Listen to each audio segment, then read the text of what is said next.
Accounts का एक criticism है, लिमिटेशन है। वो क्या क्रिटिसिज्म कहता है? कहता है कि अकाउंट्स की चीजों को नहीं मानूंगा, अच्छा नहीं है, बुरा है। बोला क्यों भाई, क्या बड़ी बुरा है इसमें, क्या प्रॉब्लम है?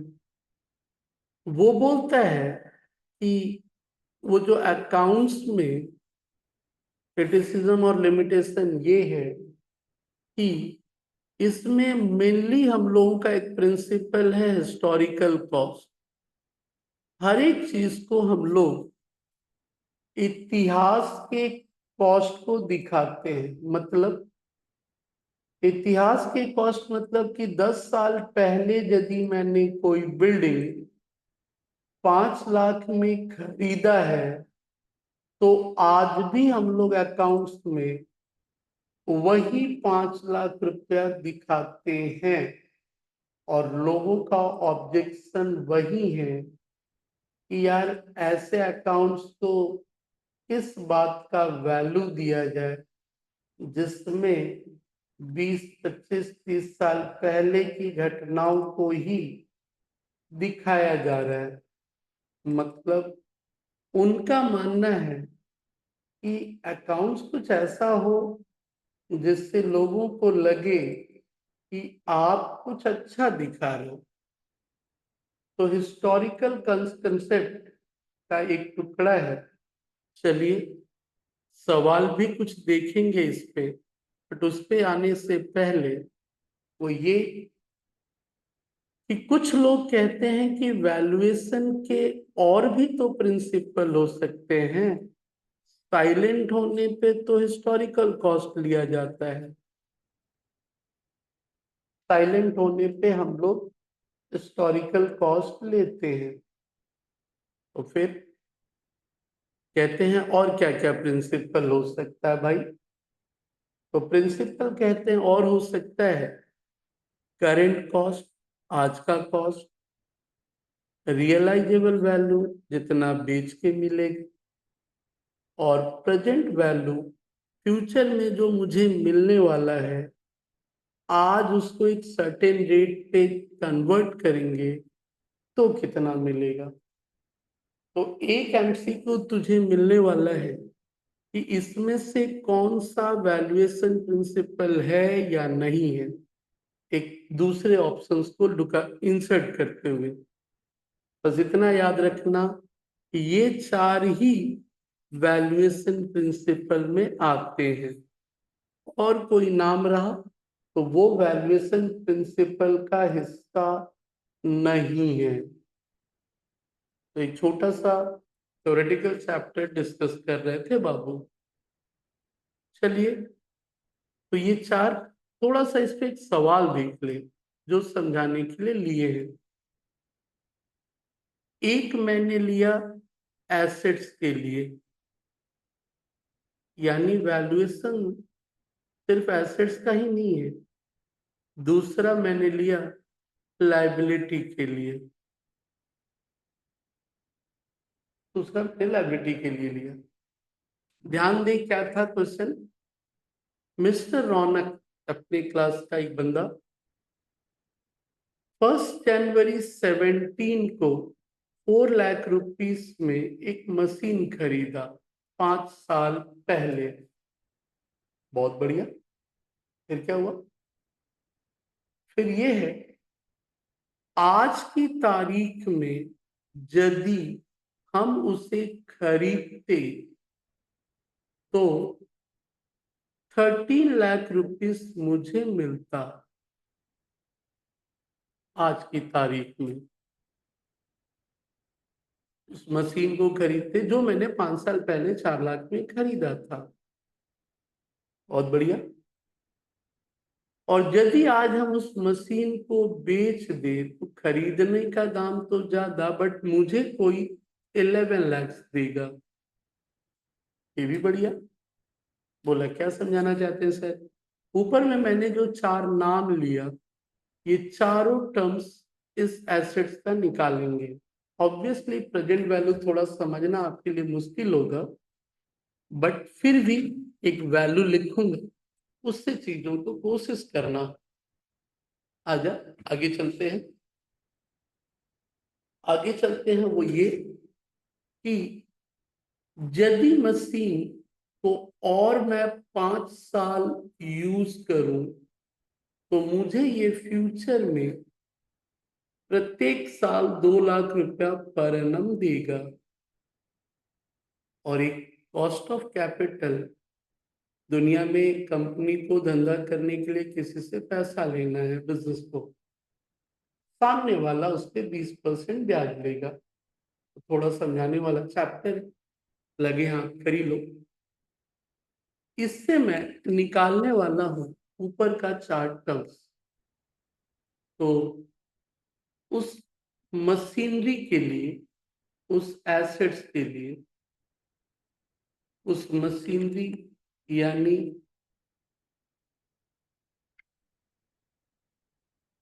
एसेट्स के लिए वैल्यूएशंस का हिसाब किताब देख लो। और ये वैल्यू हम लोग कर रहे हैं एज ऑन 1/1/2022। मतलब एक दिन बाद इसकी वैल्यू चेंज हो जाएगी, एक दिन पहले इसकी वैल्यू कोई और था, आज कितना। तो आप सीख रहे हो क्या एसेट के वैल्यूएशन के प्रिंसिपल। तो ध्यान दो, यदि आज हम उसके हिस्टोरिकल कॉस्ट को बोले तो हिस्टोरिकल कॉस्ट कहलाएगा जितना हमने पास्ट में खरीदा था, तो वो वैल्यू, और वो वैल्यू कितना है, 4 lakh. Historical cost is treated as what, 4। और कौन सा वैल्यू देखा था, एक वैल्यू है करेंट कॉस्ट। आज यदि खरीदते तो उसकी कीमत कितनी आती, इट विल बिकम 13 लाख।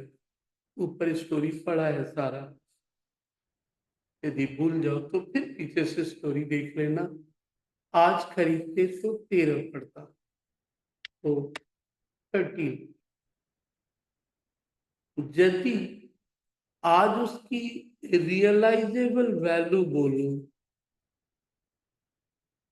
तो रियलाइजेबल यदि वैल्यू बोलूं तो बेचने पे मिलने वाला कितना है, 11 लाख।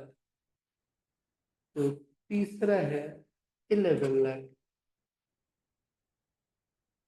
इसके बाद यदि मैं बोलूं आज उसकी प्रेजेंट वैल्यू, ये थोड़ा कैलकुलेशन एडवांस है, लिख देता हूं, समझ लेना। प्रेजेंट वैल्यू निकालने का तरीका है कि आने वाले 5 साल में, यानी फर्स्ट ईयर में, सेकेंड ईयर में, थर्ड ईयर में, प्रत्येक साल वो मुझे फोर्थ ईयर में, यानी यदि मैं उससे ले लूं, थोड़ा ऊपर उठा ले रहा हूं,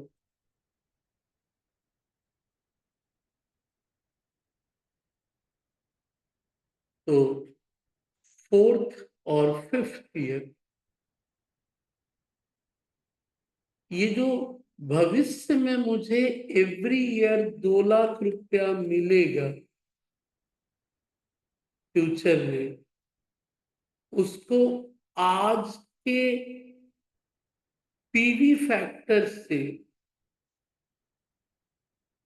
पीवी फैक्टर यानी इससे हम लोग गुणा करते हैं, जो फ्यूचर अमाउंट है,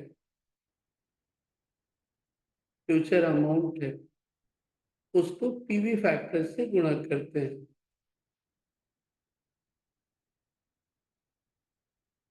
अब पीवी फैक्टर जो है, बोल सकते हो कि वो हर एक साल का चेंज होता है। इतना तुम्हारे लिए संभव तो नहीं है याद रखना, बट फिर भी कभी सीख लो। फैक्टर दे दिया तो फैक्टर निकालने का एक अंदाज है उसका। जैसे कि पीवी फैक्टर हमें निकालना है 20% पे, यानी 1.2 डिवीजन साइन है वो पहले साल का। ये तो है टू द पावर 0 किसी भी पावर का, और एक साल पहले टू द पावर माइनस, ये है 5 डिजिट का फिगर। 6 डिजिट से गुणा करना है तो मैं 6 डिजिट ही चल रखता हूँ, 83333। सेकेंड ईयर का फैक्टर 6944444। थर्ड ईयर का फैक्टर 578704। 578704। 382253। 482253। 401878। 401877 के बाद 5 है 8। इसको कहते हैं हम लोग वॉट, पीवी फैक्टर। इसको मल्टीप्लाई करते हैं तो ये मुझे आज का वैल्यू देता है। तो जैसे कि इसी से पहले 2 लाख को मल्टीप्लाई कर 80,375.51।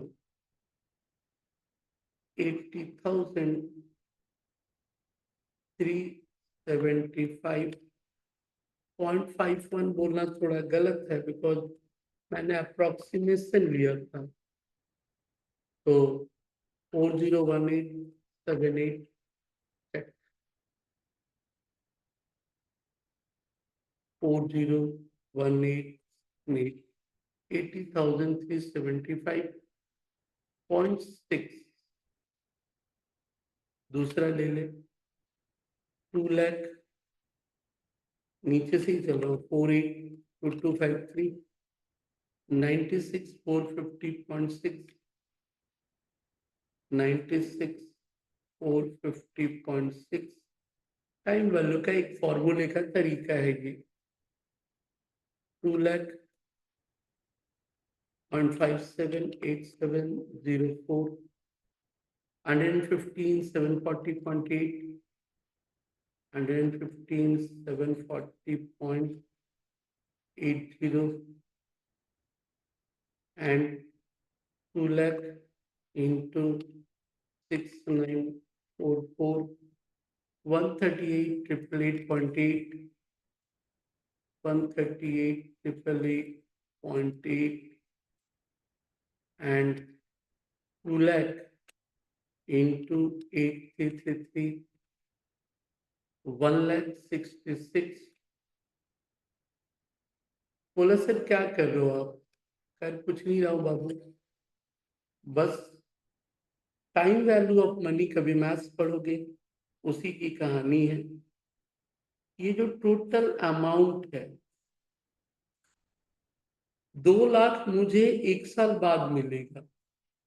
ये मेरा पीवी फैक्टर है, और इस पीवी फैक्टर से जब आप उसे मल्टीप्लाई करोगे तो वो मुझे देता है मेरा प्रेजेंट वैल्यू।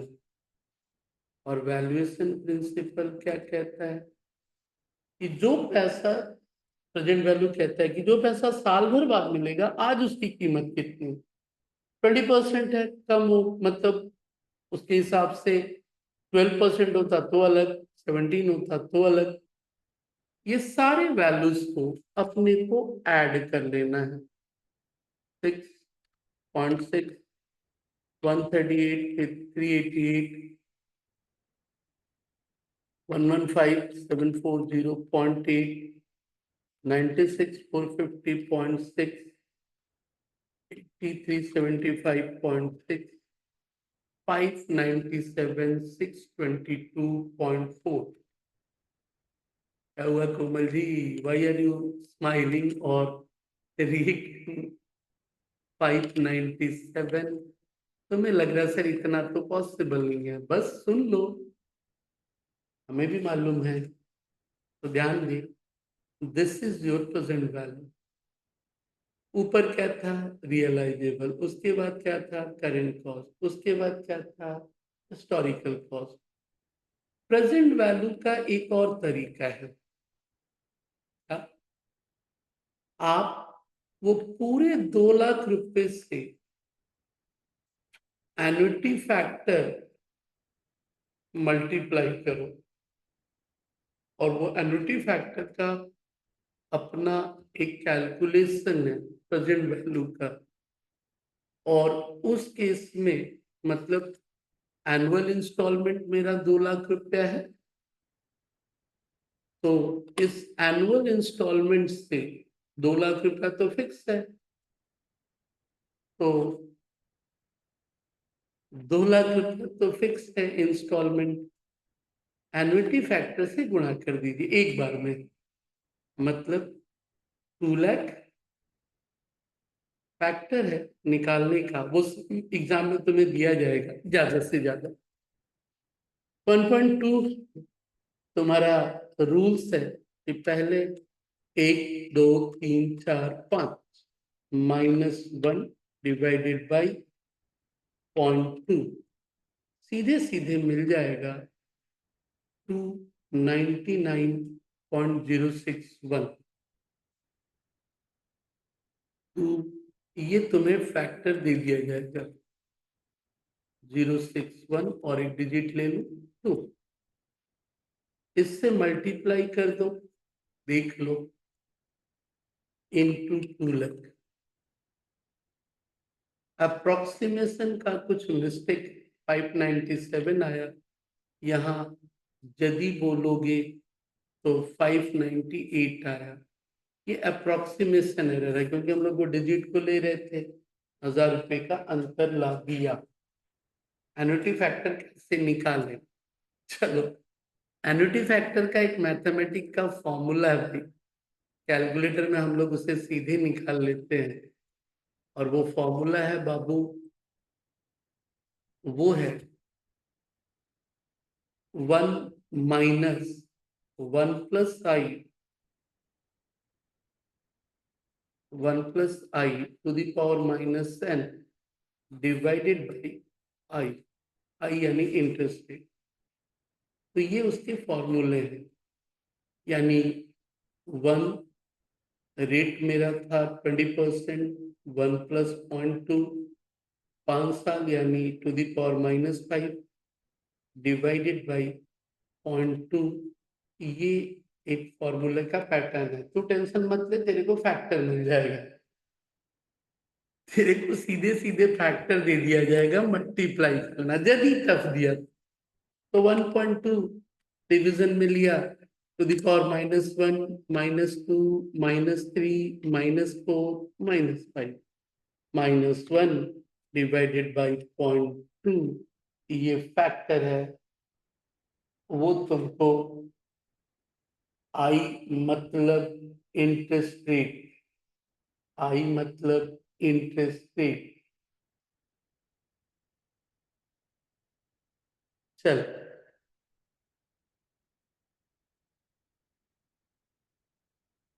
सीखेंगे, सिंपल नहीं, यहाँ से वैल्यूएशन ये फैक्टर दे देगी। चल, हम भी जानते हैं, बस तेरे को बस समझना था, बाकी तो 2.99 0 = 598 अप्रोक्सीमेशन के कारण प्रॉब्लम है, तो वो मत सोचना, बट आना नहीं चाहिए था, कहाँ से गड़बड़ हुआ देखना पड़ेगा। मल्टीप्लाई करते वक्त या तो मैंने कहीं गलती किया हो तो अलग बात है, जैसे कि 1.2 डिवीजन साइन, इसको यदि 2 लाख से लिया तो 166.666, फिर 1.2 डिवीजन साइन इंटू 2 लाख से लिया 138। अच्छा, यहाँ गड़बड़ हो गया था, ये एक 8 है, 5 चेंज होगा बाबू, तो ये तो ठीक है, ये मैंने गलती किया था, 500 रुपया बढ़ जाएगा, 500 रुपये बढ़ गए तो कितने हो गए? 597, 62.4 प्लस 500, ये हो जाएगा 598, 122.4, और पहले वाले की तरह ही रहा बाबू। तो चल, अप्रोक्सीमेशन सही था, ये यही रहेगा। चलिए, प्रेजेंट वैल्यू वाला समझ में नहीं आया, दोबारा एक बार सोचना, ये मैथ्स है बाबू, थोड़ा टफ है। एसेट्स के बारे में तूने किया तो कहानी बस इतना याद रख, बोलते थे सर वैल्यूएशन प्रिंसिपल, मैंने क्या बोला? अकाउंट्स वाले लोग क्रिटिसाइज करते हैं कि हिस्टोरिकल कॉस्ट बहुत पुराना वैल्यू हम लोग हमेशा दिखाते हैं। तो कुछ लोगों ने पूछ लिया फिर तुम ही बताओ सॉल्यूशन क्या है। तो बोला हमारे पास करेंट कॉस्ट भी हो सकता है, रियलाइजेबल भी हो सकता है, प्रेजेंट भी हो सकता है। तो हमने कुछ एग्जांपल लिया, एक एसेट्स को लेके और दूसरा है लाइबिलिटी को लेके। लाइबिलिटी में है कि किसी से 3 लाख लोन लिए थे 10% पर एनम पे, बोले थे देंगे कब? 31 दिसंबर 26 को। एनुअल इंटरेस्ट 48 है, प्री पेमेंट पेनल्टी 1% लगेगा यदि 1 जनवरी 22 तक दे दिए तो। इसी से एक टर्म्स आता है, ये तो तूने एसेट्स का देखा, तो दूसरा किसको लेके हो जाएगा? लाइबिलिटी वाले में प्रेजेंट वैल्यू में नहीं जाऊंगा क्योंकि तुम्हारा सरदर्द वही है। तो यदि मैं किसी लाइबिलिटी की बात करूं, किसी से लोन लिए हो, तो ऊपर वाला जो एग्जांपल था, हिस्टोरिकल कॉस्ट जितना लोन लिए हो वही दिखेगा, यानी 5 लाख। फिर हम लोग क्या देखते हैं? करेंट कॉस्ट आज लेते तो कितना पड़ता? तो करेंट कॉस्ट लोन में कुछ खास प्रॉब्लम नहीं है, क्योंकि आज भी यदि लोन ले तो वही है, हिस्टोरिकल कॉस्ट अपनी जगह है कि लोन जितना लिए हो वही रहेगा। तो सपोज करो कि आपने लोन, करेंट कॉस्ट भी एक है,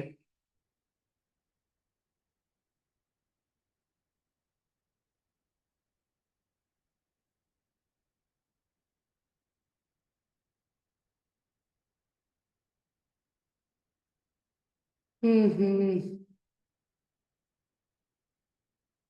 तो फिर करेंट कॉस्ट में वो 5 लाख का लोन तो था, यदि आज पेमेंट करते तो पेनल्टी कितना उसने कहा था सब में? 1%। तो ये 1% जोड़ देना किस बात का है? Pre payment penalty. जिंदगी में कभी कभी बैंक वाले कहते हैं कि समय से पहले पैसा दे दिए तो एक्स्ट्रा लेंगे। तो current cost will be treated as what? 5,05,000। तो 5,05,000 लोन लेने पे प्री पेमेंट का चार्ज। रियलाइजेबल वैल्यू थोड़ा सा सही टर्म नहीं है। रियलाइजेबल वैल्यू सही इसलिए नहीं है क्योंकि एसेट्स रियलाइज होता है, लाइबिलिटी नहीं। तो इसे बोल सकते हो नॉट एप्लीकेबल।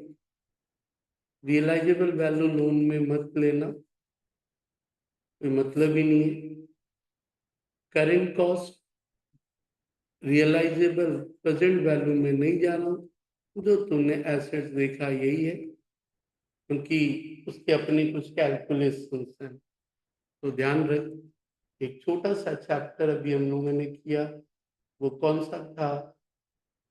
Valuation principle. जो भी डाउट होगा रिपीटेडली वीडियो को देख लेना। चल, इस वीडियोस को कट करूंगा।